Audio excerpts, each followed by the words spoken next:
What's up, Bills Mafia? My name is Devin Long, and you are now tuned in for the Down South Bills podcast. You can follow me on X at Down South Bills, and don't forget to like, share, and subscribe if you enjoy our content. The first thing I want to get into is bully ball versus the Steelers. Coming out of the Steelers game, I realized that we ran the exact same play 29 times inside zone. They said it on the broadcast and they've been saying it on all of the podcasts that I'm sure you're watching, but watching the film, it really just gives you an appreciation for what the Bills did. Maybe not if you're a Steelers fan, but definitely if you're a Bills fan. Especially with us having two tackles out, two of the best tackles in the league, Deion Dawkins and Spencer Brown. But shout out to Ryan Vandermark and Alec Anderson really stepping up in this game and helping us really establish that running game against the Pittsburgh Steelers, who have some very good people on the defensive line, Cam Hayward, TJ Watt, but the Bills really imposed their will and showed out in the running game. Passing wise, we didn't really do much, but we didn't really have to.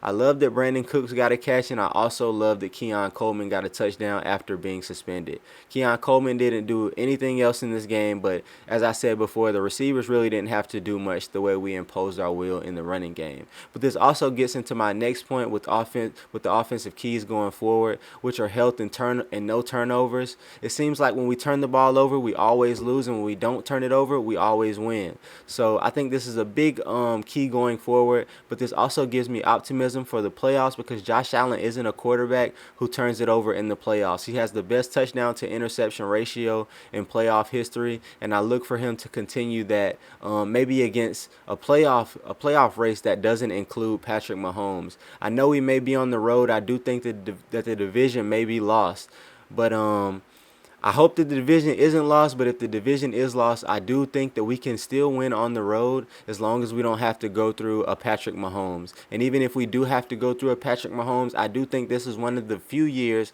that I would actually pick the Bills against the Chiefs. So I do still have some optimism going forward. Please let me know in the comments if you don't share that optimism and why, and we'll get into it in the next pod.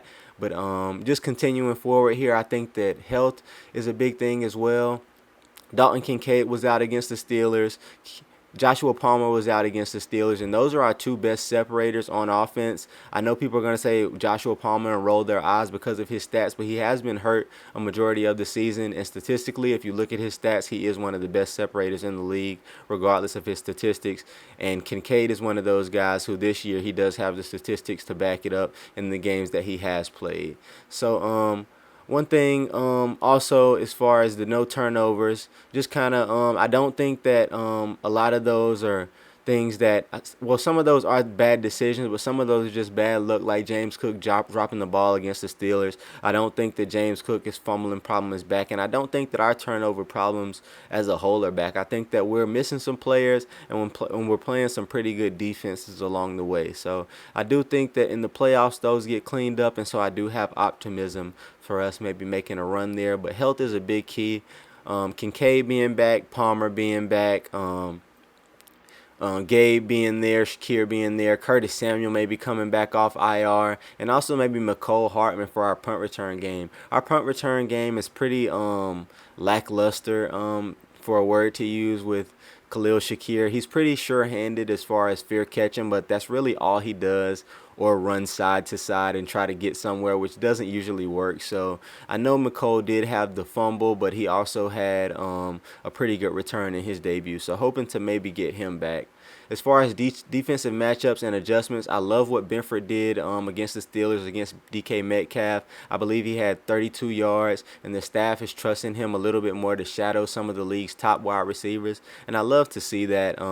Against the Bengals, I think Benford should maybe shadow Tee Higgins, because Tee Higgins is 6'4", and Max Harrison is like 5'11", 6 foot, and Christian Benford is 6'2". So I think he should maybe shadow Tee Higgins in that game, and then let Max and Bishop maybe double team Jamar Chase the entire game. If Trey White's out there, I don't really want him on Jamar Chase at all, because I think that'll draw a flag. Same with maybe Max Harrison, but Max Harrison has the speed to kind of recover, whereas if Trey White is beat, I mean, it's probably a touchdown with Jamar Chase and his yak ability. So yeah, that's what I think the defensive adjustment is for that game. We may be without Joey Bosa, but hopefully we can generate some pass rush or get some guys to step up. Maybe T.J. Sanders, maybe Deion Walker, and hopefully maybe Greg Rousseau as well.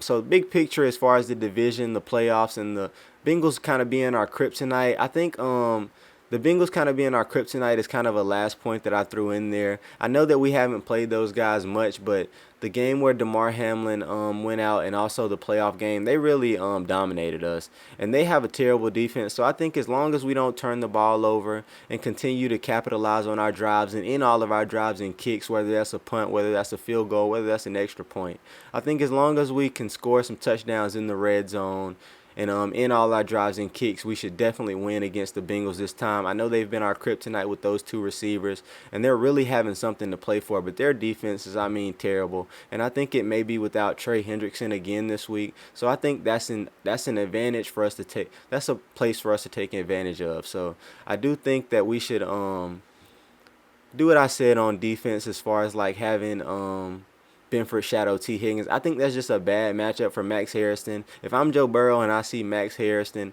on Tee Higgins, I'd probably just throw it up immediately as a jump ball because, I mean, I know that Max Harrison has some pretty good ball skills, but that's just a mismatch. And so I do think that Benford needs to be there, and then maybe less of Trey White. I know that Maxwell Harrison was coming out of concussion protocol last week, so his snaps kind of went down a little bit. But hoping that they can go up in a matchup like this where it's really receiver heavy.